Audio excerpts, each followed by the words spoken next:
Welcome, everybody. Very excited to be here. I am Ryan Smith, and welcome. Today we are talking about the transition from law enforcement to the private sector. And this is the ASIS Greater Kansas City chapter, and I have a very distinguished panel here with me, and glad everybody can join. But just, by the way, a quick introductions. We've got Lee Roediger, formerly with the Overland Park Police Department, then to the Secret Service, and then the FDA. And then now, as you're retired, in quotations, which is always an interesting thing in the next chapters after these transitions, you're now doing insider threat and cybersecurity. Is that correct? It is. Awesome.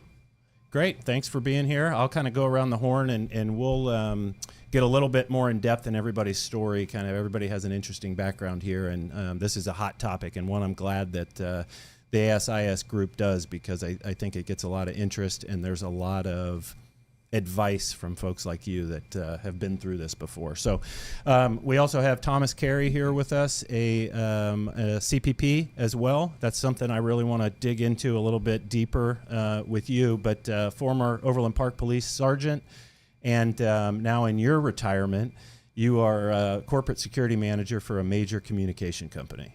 Is that accurate? Awesome. Well, awesome. Thanks for being here. Also with us as well is Kevin Murry. Kevin is a retired Kansas City PD sergeant, and now you are a health and wellness coach, which I certainly want to dig into a little bit further. But thanks for being here. Awesome. Thank you. Yeah. Well, I thought we might just start going round robin here and kind of give a high level overview of what your backstory was, what your transition from the public to the private life looked like. I'll give a brief overview of my background, and certainly want to dig a little bit deeper into yours as well. I started as a security officer when I was age 18. Wanted to go into law enforcement, and that was kind of the genesis or the reason why I did that, and went into law enforcement, went into the police academy in 2002. That was a very different time period. If you can think back that far, is the height of, I got hired 3 months after 9/11, and it was the height of rah, serve, thank you for your service, and it was it was really competitive and really tough to get on. And I started out in Salina, Kansas for that reason. I couldn't get hired on anywhere. I was trying to go through, and that department was fantastic. I kind of went out there thinking I was going to be moving cattle around, or I didn't know what. I was, it was as random as it sounded, but that was a really squared away department. It was very contained, and I got a lot of good experience. The meth was height out there, and so had some really good experience. Moved back to the Kansas City area, closer to be around family. Worked at Roland Park for a little while, and then started a private security company, Titan Protection, that I own and operate today. So kind of a quick overview of my story. Just thought we'd go around the horn. Kevin, maybe kick it over to you, and love to hear a little bit about your transition. Yeah, my path is probably quite a bit different than everybody at the table. It'll be interesting to meld all these stories together. I worked for Kansas City, Missouri Police Department for 26 years. I retired in 2021 to become a fitness and nutrition coach. That path has kind of forked in 3 or 4 different directions. I didn't have a path necessarily that a lot of folks have that's kind of planned and guided. I kind of created my own path and doing a couple of things that I'm not sure anyone else has done. So it's been a road of figuring it out on my own and figuring it out as I go. How much of that, of your the health and wellness coaching, involves law enforcement or carries some of your experience in law enforcement? So definitely the majority of what I do now is related to law enforcement. Right. I started coaching in 2020 before I retired, and kind of seamlessly just went into that role in the spring of last year. So about a year ago, I started going down a rabbit hole of researching police officers and longevity, and got into an FBI study and nerded out on this thing, and discovered that the FBI found that if you've been a police officer for at least 10 years and you're obese, which is 40% of all cops in the U.S., your average life expectancy is 57. Wow. Some make it to 60, some make it to 65, and some make it to 40. But when you put everybody together, average life expectancy is 57, and that shocked me. Most of that is self-induced. It's a sedentary lifestyle. It's poor nutrition. It's the stress of the job. Yep. So I went down that rabbit hole, started doing some stuff part-time with Kansas City's personnel on the side, and we can dig into this a little deeper, but sent a message to Will Aiken, the sheriff of Clay County, told him what I was doing, would love to provide the same value. And he offered me a full-time job bringing my coaching program in-house there to the sheriff's office. Wow. So I do that full-time, and then my wife and I also have a private coaching business where we have clients there as well. Nice. So a little mix. Well, that's a great, I love the, because I think when we talk about the transition from cop life to, the private sector, there's a lot of that maybe related towards law enforcement or security or that type of thing, but there's also an entrepreneurial path, and you've kind of blended both of those together. So that's a great, great story. Definitely want to dig in deeper to that. Especially we could talk a whole nother episode on fitness and law enforcement and that whole, I agree, that's a big part of the story. But I'll jump over. Lee, thanks again for being here. Really appreciate it, and love to hear a little bit about your background. Yeah, so a little bit before you, mid-'90s, started at Overland Park with Thomas back in the day. Nice. Did small time there. In police department, you either have to stay or leave. Right. And you get to that point where I decided to leave, so I went to Secret Service. Kind of in '99, kind of a big Gen X type push. Our generation was just starting after coming off a federal hiring freeze of the mid-'90s. So tremendous amount of growth federally. So I started there in Omaha. And was kind of what got me going in this journey was just a duty call. Major company got hacked. At the time, the largest breach of credit cards in history. Okay. And taking that phone call, you didn't know that at the time, obviously, but Right. that led us to kind of cyber investigations in that office and kind of a niche within the service. I transferred to headquarters with some other great guys. We started up kind of some specialized units that hadn't been there before. And then transitioned, unfortunately, back to protection, traditional Secret Service stuff. And so at that time, I wanted to get back home. So the Food and Drug Administration has a criminal arm. They have a field office here in Kansas City. So at the time, I'd say 95% of that office was former Secret Service guys. Always nice to have friends. We can talk about how to get next jobs and all that. Yeah. So that brought me back in 2007. Okay. And did 17 years there. Just retired last summer. Retired. Yep. And It's all air quotes today. I know. Well, the Retired. retirement, I don't know that there's always kind of that, and I think every police officer you talk to kind of has that, my next chapter. There's always that, you kind of get 25 years, and if you I started the police academy when I was 22. I worked as a police officer 14 years or so, but you put 25 years in, you're 50, there's still a lot of gas left in the tank. absolutely. And so And we'll talk about too about not wanting to be retired, but actually having a next career. And so that sets me to my path where specialized throughout my career, obviously in cybersecurity, insider threat, that type of thing. And currently work for a global manufacturing company in industrial and ag equipment. And so they gave me an opportunity to lead their security team. And it's been a great transition so far. It's definitely eye-opening and change of pace and personnel, how to fit in. You are the oddball when you go to a place like that. Yeah. And like you said, people like they like your story for about 5 minutes, and then it's okay. Let's go. It's time to work. And that's such a great point, because I think a lot of that too, and I was guilty of it, where I thought just cop on my resume equaled, well, I'm going to get a 6-figure job. Or I'm going to have, it's so that, and then you kind of get that where it's like, oh, okay, there's way more to that. And that kind of, when I was talking about the CPP thing, I think in the ASIS stuff, I think that's where it really helps to, when you're a cop or you're working law enforcement, you're kind of responding to things. You got to get that other side of it, is how do we do the CPTED and how do we put an access control system, and depending on the role, obviously, but I just think there's that level of putting it all together and going from firefighter to fire prevention, as opposed to, we're all used to just responding to those calls and trying to do it. But yeah, I definitely want to dig in a little bit deeper, especially of how you got the position and kind of what that looked like for you through that. But Thomas, love to hear a little bit about your background as well. Yeah, so started in 1998, Overland Park, 22, like you. I was literally 6 weeks removed from college. Wow. Or not quite. little more than that actually. But 6 weeks past my 22nd birthday, I was hired at OP. So only full-time job I had was Overland Park. And then as I started getting into 23, 24 years, I started thinking about what else do I want to do. And so I ended up, I worked with a person who's known to all of us at ASIS, Mike Betton. Oh, yeah. Bubba, or the godfather of the CPP. Yeah. Yes, very much so. And I got into one of his CPP review classes. And that's where I met another person we all know, and Terry Owens, who right before he came over and took the job he's in, and those two things, getting involved in ASIS, getting the CPP, and learning how to network, really is what kind of started me off. Right. I am by nature an introvert. I don't like to, I can talk to people, I can talk to anybody. Sure. But I'd rather not if I don't have to. Right.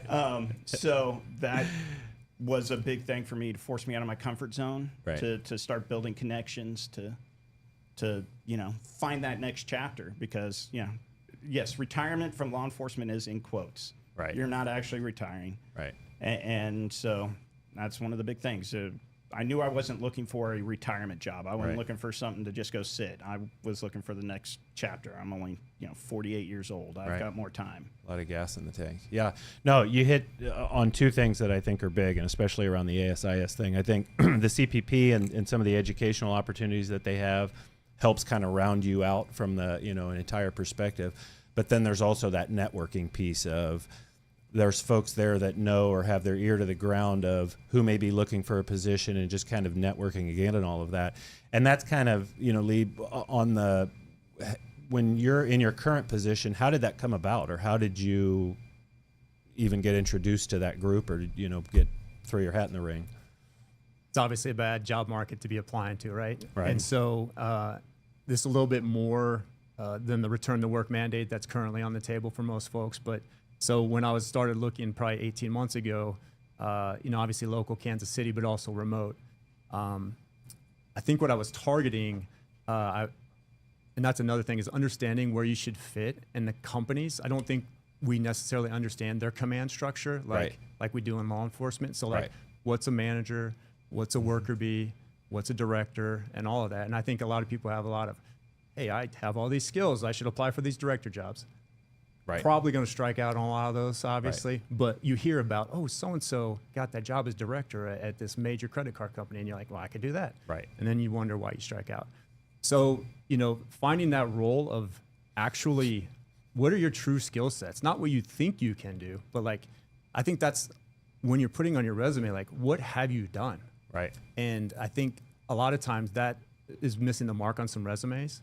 And so through a learning curve and through some assistance with a kind of a recruiter type that got me some help, I was able to create a better resume based on my skill set of what I had done and could bring to the table. Because for me, I didn't grow up in a traditional IT infrastructure in a normal corporate environment. I was an investigator from the outside in. Right. And I actually think that helped me a little bit because they wanted that perspective, because we're securing their network, and we have these holes, we have proprietary information, a lot of intellectual property, and just thinking a little bit different, I think got me through the door on some interviews. That was helpful. I do think having just a variety of skills, I just wasn't, a patrol officer for 30 years, but you want to expand all your skills and just be a variety. So, how I got it, it was a national, obviously, search. It's a remote position. I do, go there pretty frequently, but it was a remote position. So, it kind of checked all the boxes, and especially at that level, that I wanted to get that entry point. So it was a good marriage. It kind of came together at the right time. Right. How and you've been there about a year? Yeah. Has it translated the way that you thought it would in your kind of vision of, hey, now I'm going to go out into the private sector? What was kind of striking, good or bad, in the sense of, expectations versus reality?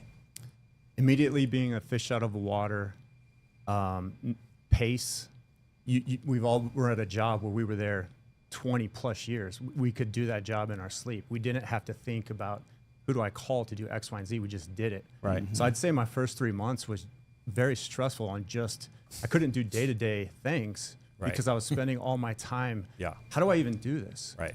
And so until I kind of stopped drowning a little bit and getting my feet under me, it was very difficult. And then not finding, I think something that's underrated is what do I have in common with these folks? I work with a team. They've been there, some of these guys 20 years, 25 years. So they grew up in this company. Right. And I'm a outsider coming in. Right. I haven't went through the door with them. I haven't taken a call with them on the street. Whereas, in the police department, you might not have worked with someone ever, but you just briefed with them 5 minutes. You did the operational plan. You feel good with them going through the door, right? Right.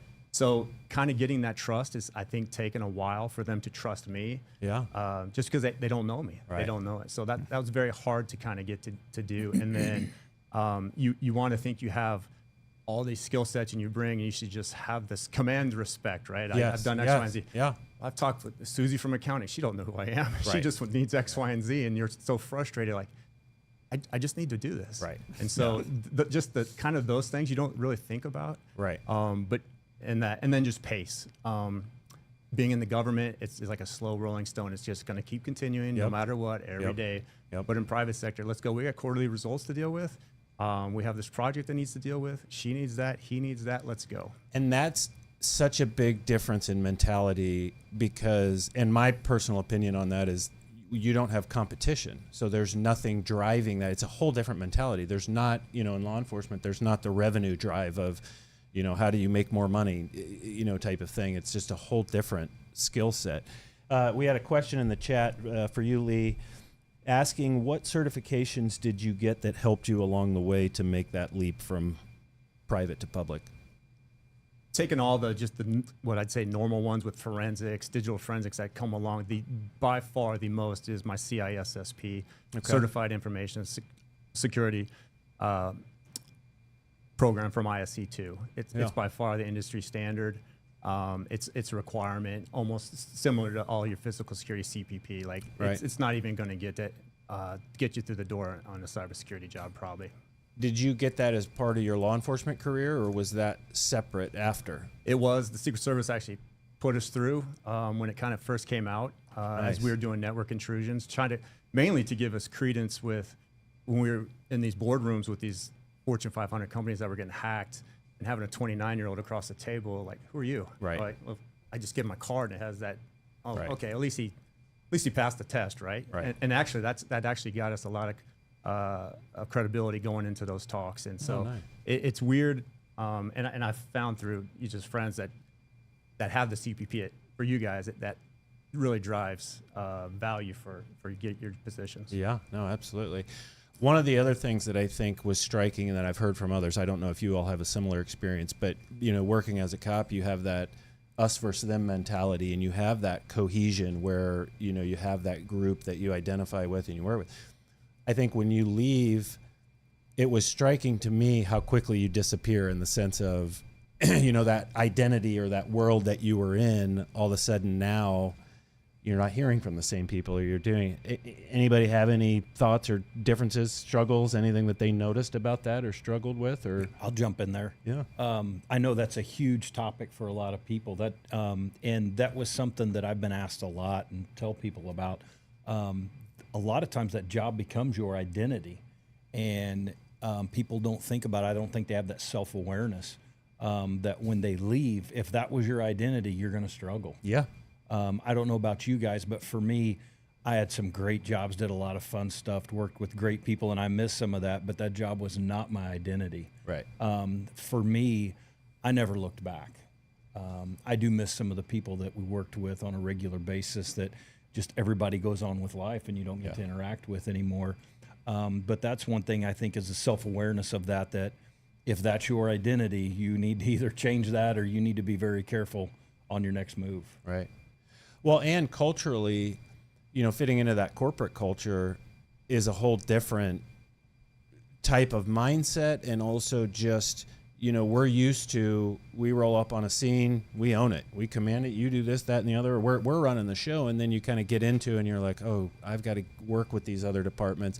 The other thing is, and Thomas, you probably can speak to this a lot too, is you're coming at everything from a security mind, but you're telling that to people who are looking at spreadsheets and corporate and everything else, that for them is certainly something that's important, but it's not top of mind or number one. They may have to weigh that against, like, yes, we can't have any visitors here. That's the best thing we can do but is that realistic for the business operations? And how long your switch was, how long ago? How long have you been in your current position? 2 months. 2 months. Okay, great. 2 months. And that's I'm what I still thought. in. So you're great for this conversation, just to kind of get a hot take on, how that went. And you're 2 months out. Do you miss it? Do you miss the police department? I don't miss being a cop. I miss a lot of the people. Mm-hmm. You and I were talking before. I miss some of the special assignments I had. I loved the drone stuff I did. Right. You and I were talking about that. I miss some of that. There's a lot of the people I miss. I don't miss being a cop. When the weather's been bad over those last 2 months, when I've worked from home, Right.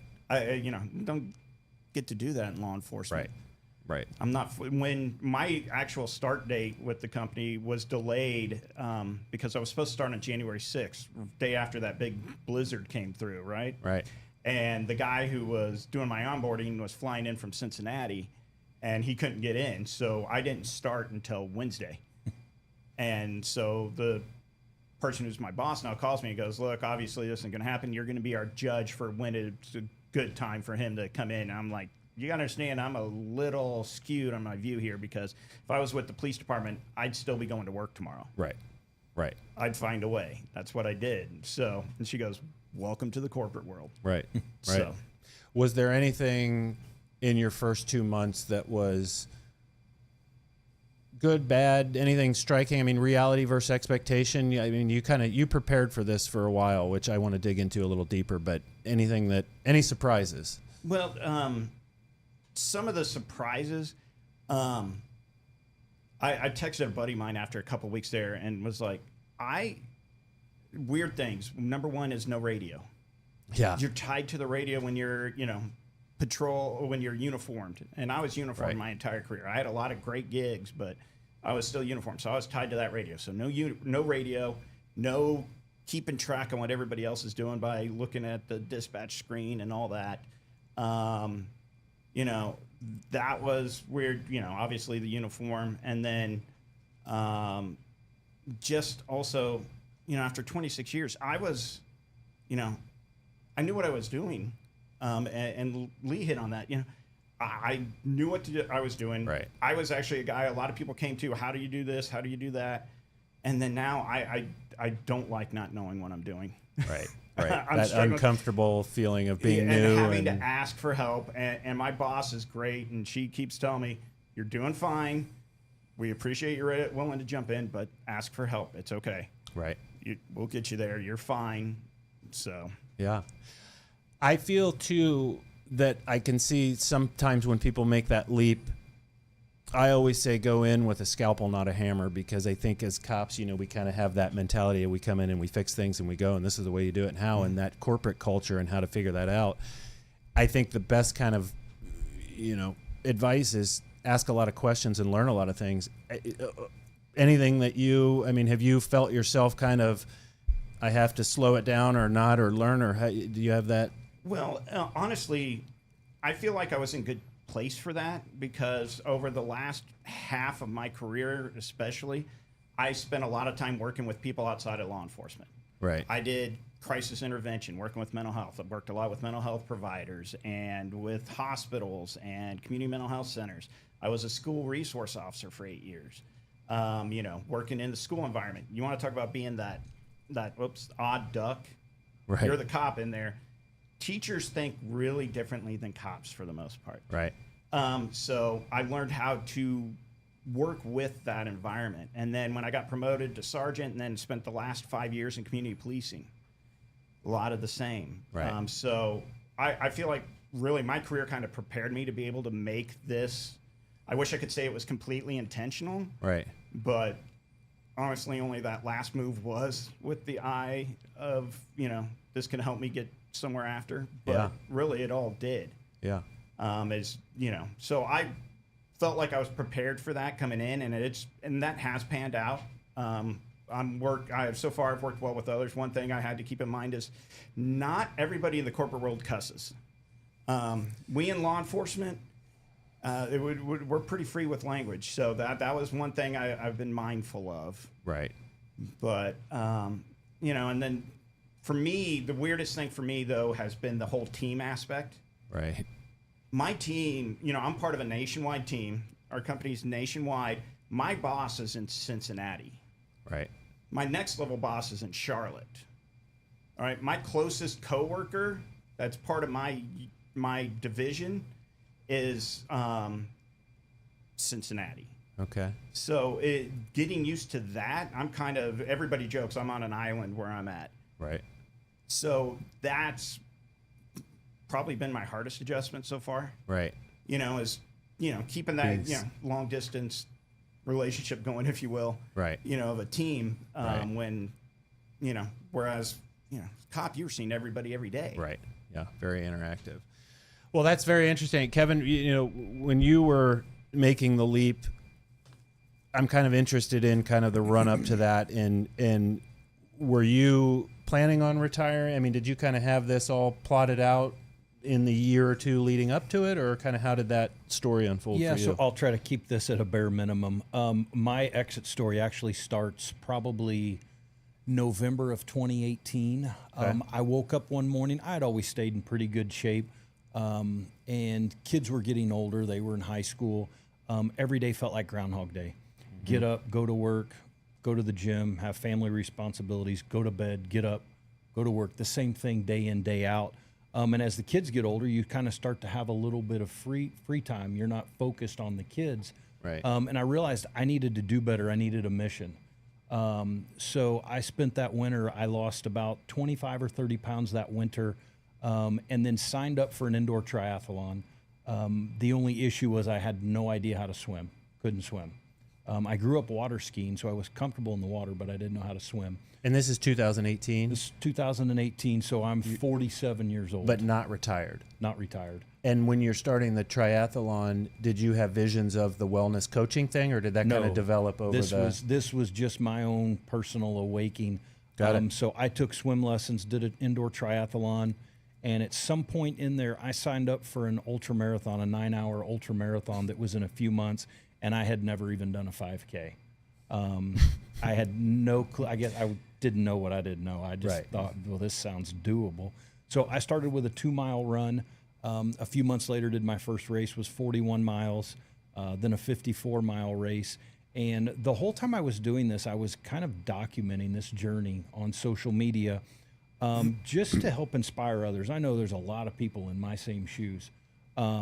This journey just kept unfolding. And it was the summer of 2020, so about a year before I left. I just knew one morning, I'm like, this is what I want to do. I want to take what I have learned and pass this on to others. So I sat down and signed up for the first certification I needed to start coaching. And I think that's a big one. I think everybody here would probably agree that if you're planning your exit, if what you're going into requires certifications, get it before you leave. 100%. So I jumped in. I spent about $600, signed up for it, hit buy, and gave myself till October 1st to have the certification, passed the test, got the certification, started coaching shortly thereafter, kind of learning the craft. And so I knew about a year in advance, but this just unfolded from my own personal journey and from sharing that with others on social media. And that's where all of my clients started coming from, was for social media. And I think they saw a guy that was almost 50 that had just completely retransformed his life, his fitness, doing crazy stuff that he had never thought about a year earlier. Yeah. And they're like, well, man, I can do this. Yeah. So that's kind of how the start was for me. Two great points. I think the biggest one being, and I think overarching for me, my best advice is start planning for this early and often, in the sense of don't wait until you're retired or 6 months from it before you start looking at what types of things you want to do or getting your training or those types of things. I had a very similar scenario as far as, one day just kind of waking up. For me, I loved the job and I always wanted to do what I enjoyed or what I wanted to do. And I loved foot pursuits. That was like my favorite thing in the world.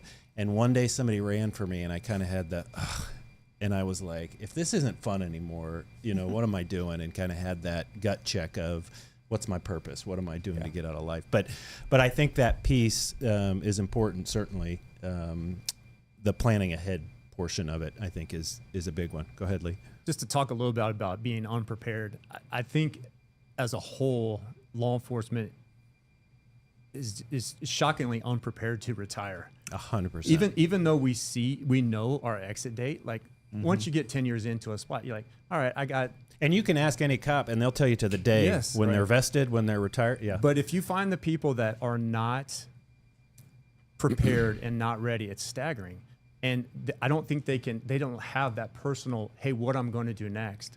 And so my former boss at FDA, I always kind of joked with him. I'm like, you need to have everything ready. So when that day comes and you wake up the next day, you can just say, I'm not coming to work tomorrow. Right. And you're ready to go. Right. But I think the guys that are either hesitant or just not prepared, maybe they don't want to, maybe it is their identity and they don't want to leave that. That's possibly a very, but you have a year, I almost say, is not enough time. No way. Because not only with your resume, and it's funny, I was giving someone my recent resume just as we started looking at it, and I looked at like my very first resume when I started. It was a joke. Yeah. It was a joke. Right. And so, and people don't realize how long that takes to actually get a competent resume going, right. let alone all the social media, networking events, all of that. That takes a minimum of a year. So I would say if you're 18 months out at a minimum, you should be starting. You need to be starting before that. And a lot of I started reading the books, but I was a little late, about 2 years before, because trying to remember, I got my CPP 5 or 6 months before I hit my 25 years. Okay. I wish I had had it about a year before. And how long ago was that, the 25-year mark for you? That was August of 23.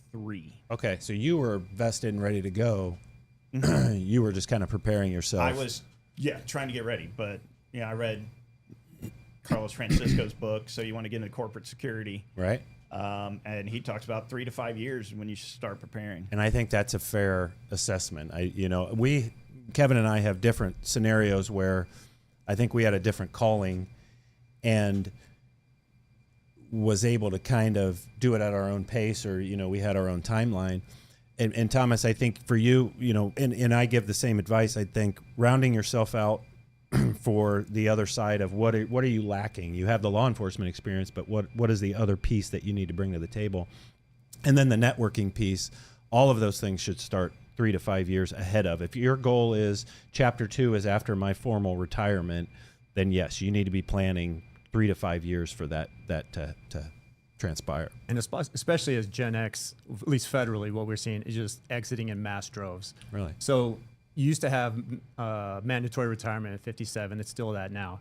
But now at 50 or 49, it's just immediate departures for the most part. And so there is that absolute gap of not only that experience that's being lost in federal law enforcement, but if you're retiring at 57, that is a way different mentality of what I need to do for the rest of my life versus 48. I'm 50. Right. So like, if you're 57, it's just tremendously different than if you're 50 looking for a job. Not only like how far do I want to go, but what are you able to do? Right. Right. Well, and it also helps. You really need to know what your retirement is too. Right. What pension are you taking with you? What are the implications of if you work? Do you have to start drawing on it right away? Right. Or does it benefit, like mine benefits from just letting it sit? So that meant I was picky with the jobs I was interested in because I wanted something making close to what I make now. It made as an officer or as a sergeant when I retired, so I could let that continue to sit and grow. You need to make sure you know exactly what you have and what your options are. Yeah, no, that's a great point. And also too, I think we come at this from, we all were looking at our second career, second, third, that type of thing. I mean, if you retire later, or maybe you're lifestyle is I just need to make a certain amount of money to facilitate, but maybe you're not looking for a career. Or so I think, I can put everybody in that bucket of go prepare and do, but there's that other path of maybe it's more lifestyle related and it's not, a career, it's more of a job for secondary interest, right? Or something like that. So I think that's a path, and I think thinking through that and being deliberate with what you're trying to do will save you some anxiety and heartache. Well, and that's where, like Lee was talking about with the realism too, of realizing what your experience really does mean outside of law enforcement. Right. The only people that hire cops is law enforcement. Right. Right. Yeah. And they want to know how what you did translates to how it's going to help them. Yes. To piggyback on your point a little bit, if you don't know what you want to do, that's okay. Right. I was 48 before I figured out what I wanted to do when I grew up. Right. And there's probably a small portion of folks out there that haven't figured it out, but it's time to leave. Financially, if you're okay, if you don't need a second career, which is a lot easier to start if you're still working, if you're just looking for some income after that, if it's time to leave, leave. Maybe you take 3 months for yourself to decompress the last 25 years. I don't know about everybody else at the table, but some of the stuff that I had seen and done in my career kind of came to the surface when I left. Right.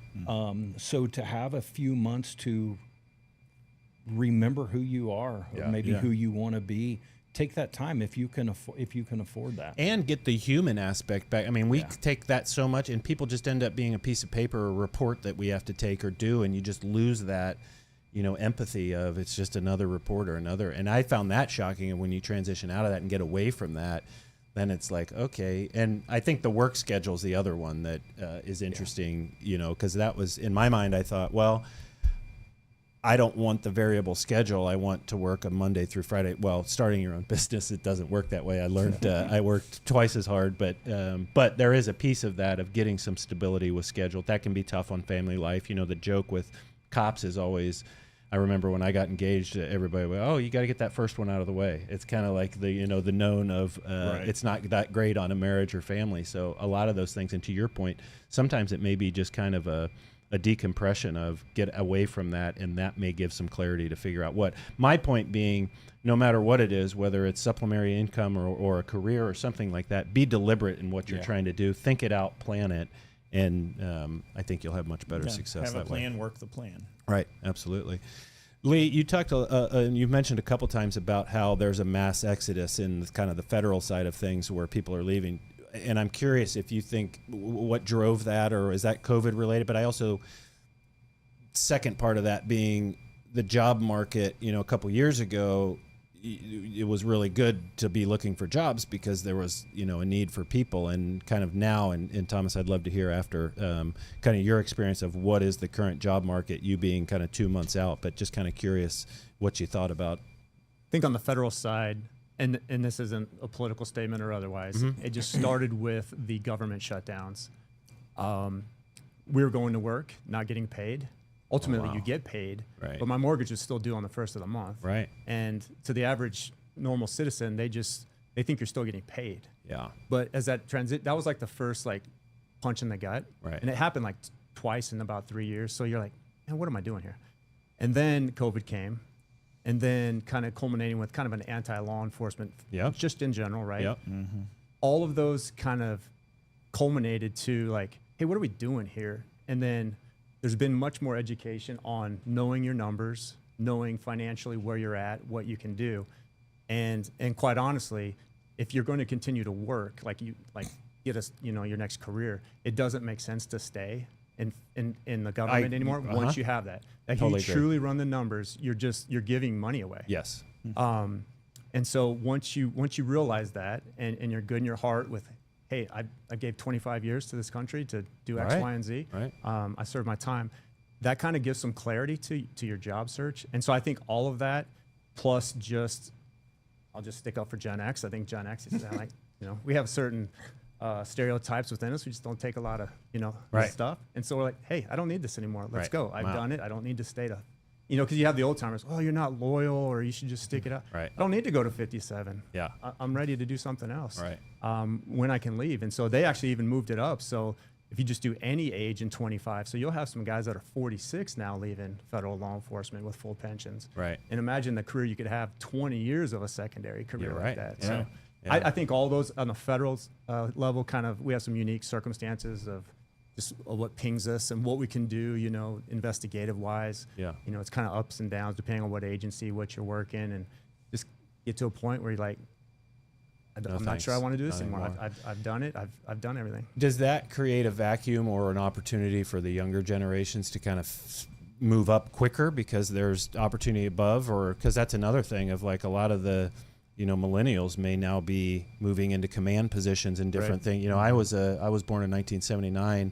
I teeter right on the Gen X millennial side of things, but I think that's a great advantage because you can speak up and down, and you're right in between both of those. But just kind of so going to when we were at Overland Park, there was a hiring freeze generally in police departments in the early to mid 90s, and so Right. there was a gap. So our senior leadership was old, right. and here comes all these Gen X brand new kids, 21, 22. Like there was a good 10-year gap of Yeah. like street officers. You'd be 21 and 22, like we were on the street, and then you'd be working with a 55-year-old. Right. You're Yeah. like, where's the 30-year-olds at? Right. And so, but what's going to happen is, so like with the federal government now, just slashing people, not hiring, you have Gen X leaving. Oh, yeah. And so like whatever the past millennials, they're not being hired at a young age now. So I think there'll be another Gap. similar type gap. Similar to what we had in the mid 90s. Right. Yeah, Right. it's just the next generation. It's happening. For Well, and it's so odd too, and maybe not, that there's just no like, well, you get promoted within a police department from within a police department. You know, the corporate world, you can jump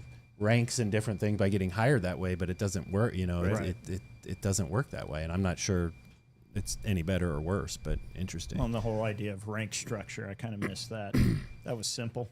Because it was just clear. In corporate, Clear. corporate is not as Yeah, clear. yeah, that's a good point. I still have a hard time a little bit with like, you know, my senior VP, and I'm just supposed to call them by their name, Right. not Right. chief, not, you know. Right. What's the title? What's the Yeah. the philosophy?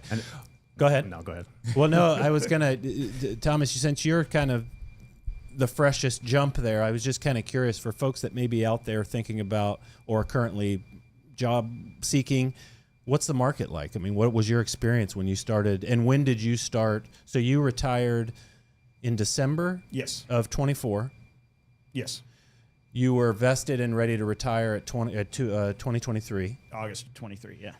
When did you start applying? And then what did what was the market like when I you were? started applying for jobs in the summer of 23. And I will admit, I'm a nerd. I like data a little bit, so I actually kept a spreadsheet of every job I applied to, and No then kidding. which ones I got interviews at. And the job I got was the 89th job I applied for. No kidding. And I think it was my 17th interview, 17th position I interviewed for. Wow. And like I said earlier, I was being picky on Yeah. a lot of things because of I knew I didn't want to touch my pension. I wanted that to keep growing. Right. So there was a lot of jobs that I probably could have taken, but I didn't want to take the pay cut. So, which also brings up another thing. If you're looking at that career transition, family's got to be on board. Oh yeah. You're married, all that, they got to be on board with it.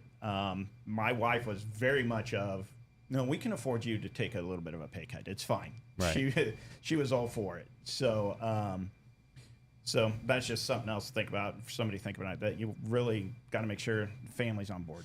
When you say you applied for 89 positions, was your experience kind of what Lee was talking about, or were you shooting too high initially, or was it what do you think? I was all over the board. It took me a while to get I think a good resume. Right. And I actually paid somebody a fair amount of money to help me get that resume. And even after that, I think I fell into, well, he wrote it, so it's got to be good word. No, I sat down, made some more changes. And after I just tweaked it a little bit, I started getting a lot more consistent interviews. Yeah. Super important point, and I think, Lee, you touched on that. Were kind of the initial, one of the questions that you touched on there, Thomas, that we got from the chat was, did you use a resume service? Sounds like you did. Did you use somebody that kind of helped you? I think we might have used the same Same person. guy, yeah. It's expensive. Worth it? I got a job, so I'll say yes, right? Yeah. I think what it does. Here's what I ultimately I think you're paying for is the person we went through's contacts are phenomenal. Right. So like, if you are truly, really are targeting something, especially national jobs, Right. you say, hey, I'm applying here, like within seconds. Here, Call reach out to so-and-so. this person. Reach out to this person. That's what you're buying. You're buying more networking, more reach. Because at the end of the day, I mean, if you're paying that much just for a resume, it's that. I mean, come on, what are we doing? Right. It's also good to have outside perspective, like not in your friend group who's like patting you on the back. Hey, Right. Oh, good. Yeah. Right. Yeah. No, this sucks, man. You need to change this. This doesn't matter. Who cares that you did this? Your mom probably cares. No one else does. Right. And all of that. So that was some good kind of. Because I think I even had you look at mine at one point. Right. Terry helped me a lot with mine, so yeah. It's a process. I don't think people fully understand. It takes if a you're not an village. entrepreneurial, which I'm very jealous of you guys of being that Well, way. if don't, yeah. Careful what you wish for. But it is a process that is not solved in a weekend. Right. Of resume writing. It is, and it's ongoing, right? Like Right. it should be now. Like, are you bettering yourself? Right. Like, even within your own corporation. Right. Are you want to advance, et cetera? So. And that's the tipping point, right? That's the tip of the spear of how do you get the interview? How do you get the call? Because people are weeding through those resumes and seeing a bunch of those. But yeah, very interesting.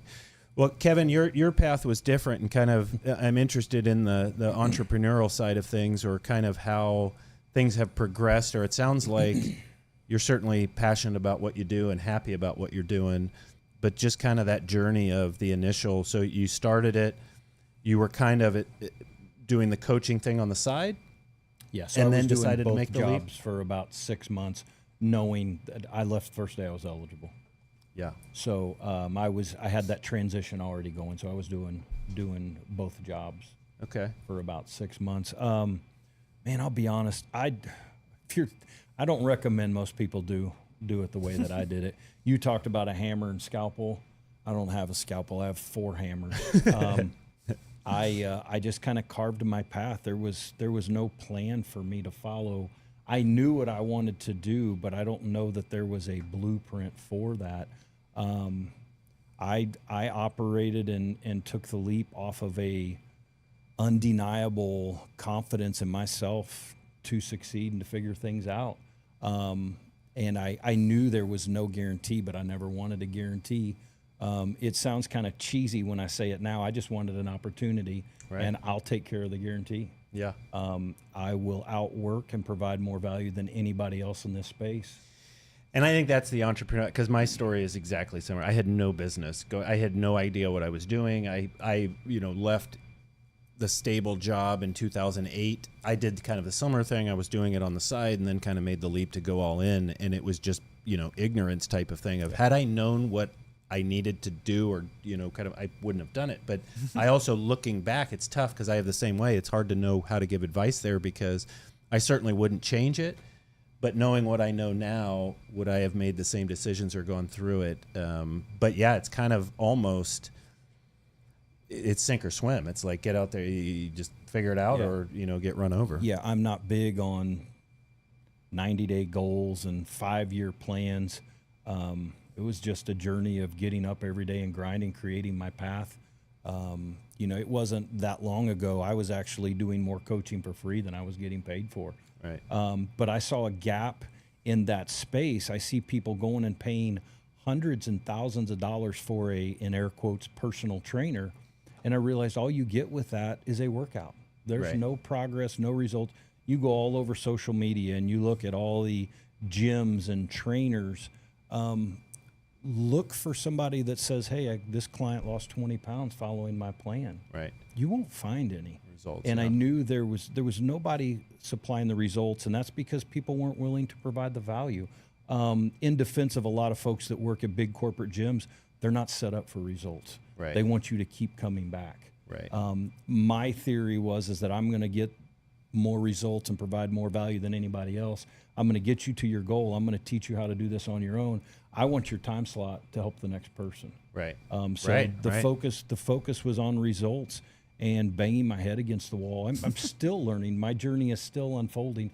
And you probably have the same way. If you would have told me even a year ago where I was going to be right now doing what I'm doing, with my mission of guiding police officers out of that dead at 57 pool, and doing that as a wellness coordinator back in a law enforcement agency full time, I wouldn't have seen that coming. Yeah. And so who knows where these journeys go? But I caution, sounds like you have a similar story. I caution people against just using the hammer.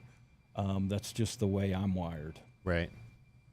Man, it's interesting because it's kind of like we're giving dual advice there, where it's like both us, we're like, just hammer away and just figure it out and do it. And then like, now I do think that there is a stark difference between the corporate life and entrepreneur. I think you have to go in, and there's just it's a no-fail mission. In corporate, there's that culture and you know, how do you get into that type of thing, or how do you manage that or fit in, and so I think it's a slower approach, but very different, setups.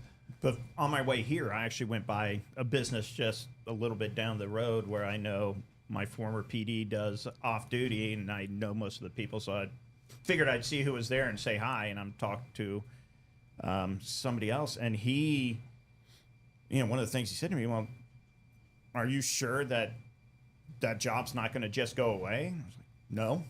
Right. There is no guarantee on that. Right. Law enforcement's pretty stable. They don't really lay off cops. Right. So I'm like, no, that stability does not exist really in the corporate world. Yeah. Did anybody ever have any kind of that safety net of, well, if this doesn't work out, I can always go back to law enforcement, or was that door shut? No, I have no interest in doing that. I burned the boats. I didn't have a plan B. There was no doing anything else. I was going to figure this out or die trying. Yeah. The quote is, you've never heard of anyone that's retired regret retiring, right? Especially in law enforcement. Move on to your next chapter. Right. The door closes on Monday. They thanked you for your service, but it's done. It's done. And as long as you and were that's there, okay. Right. and all the stuff you accomplished and all that, the next day there's somebody else sitting in your chair. Right. And that's what I was saying. Like, when you leave, you're out and life goes on. And I mean, it's kind of like, I thought that was just striking of how that was my whole world. And then it wasn't like that quick. It's much more traumatic to the individual than it is to the organization. Oh, 100%. Very true. Yeah. Well said. Yeah, for sure.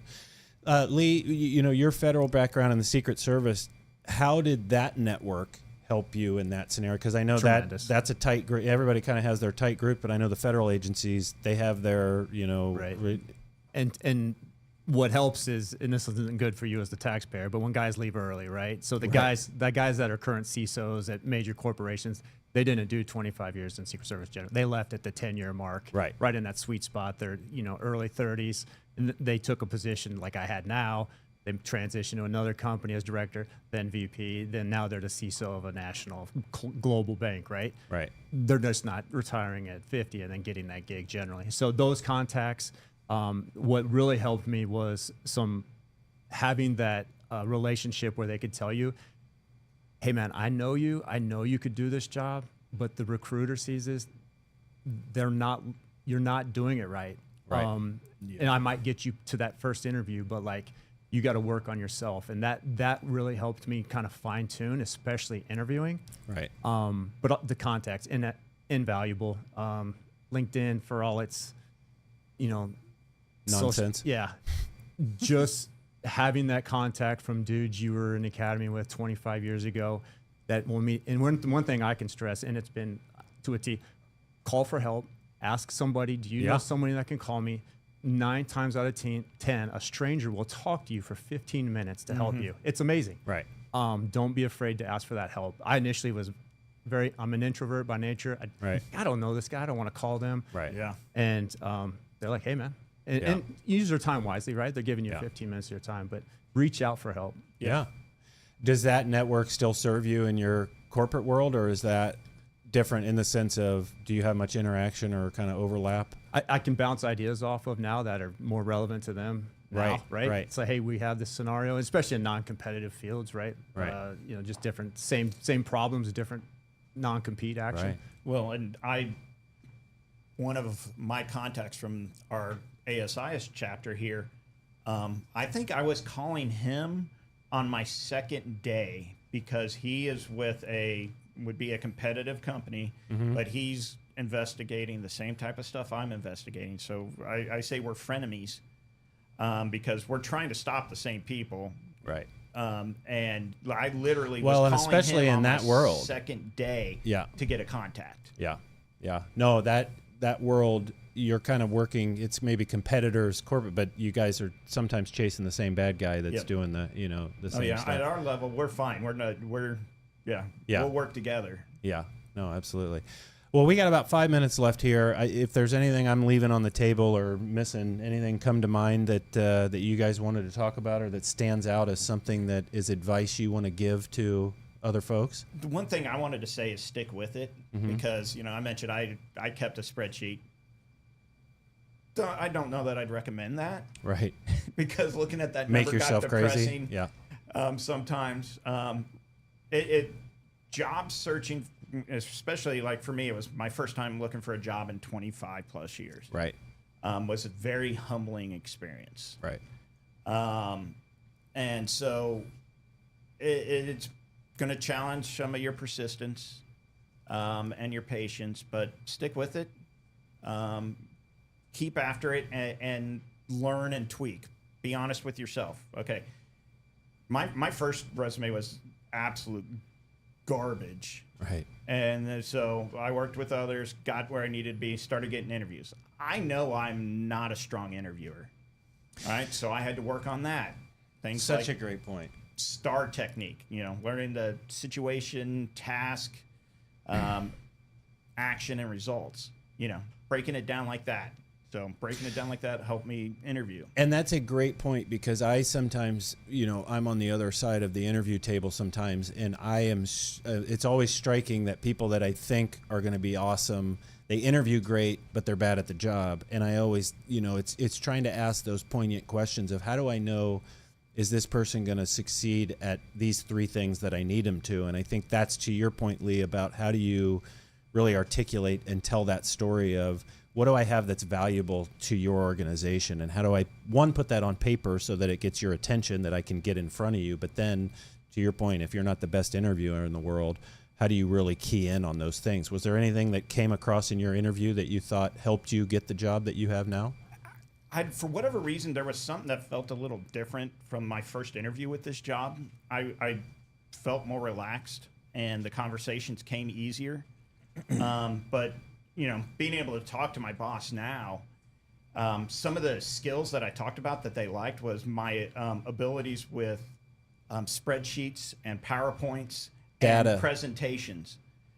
Being able to, because training is a big part of what we do, security awareness training. So the fact that I've done a ton of training, I've trained all across the state, all that, that's great. Oh, and you know how to do spreadsheets and pivot tables and stuff like that. And yeah. And that's a great point because, in that corporate world, they love spreadsheets and they love data. And that's maybe kind of my point of how the law enforcement world isn't built that way, where it's like, how do we look at this on a spreadsheet or a data? And so being able to talk in that language is super important. Yeah. No, have an idea of what your weaknesses are.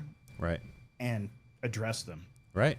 Watch some YouTube videos, take some online classes. Just know what that's they a great are, point. especially if you go to a couple interviews and the same thing keeps coming up and you're not ready for it. Fix that. Yeah. No, that's a big piece that, we could do a whole nother episode on just the interview portion. But I think, what we're earmarking today and kind of my parting advice is just to reiterate plan early, work a plan, be very deliberate with what you're trying to do and round yourself out and be specific about what you're, looking for. But Kevin, any final thoughts or anything comes to mind, advice for folks that may be out there going down a similar path? Yeah, absolutely. If you're listening to this and thinking about this path, you're probably be in that age range we were, 45 to 55. Mm-hmm. If you are in poor physical health, you are in a pool of people that dies at the age of 57. That's not my opinion. That's not me being mean. That is a fact. It makes no sense to retire at 53, work 4 more years at another career, and die at 57.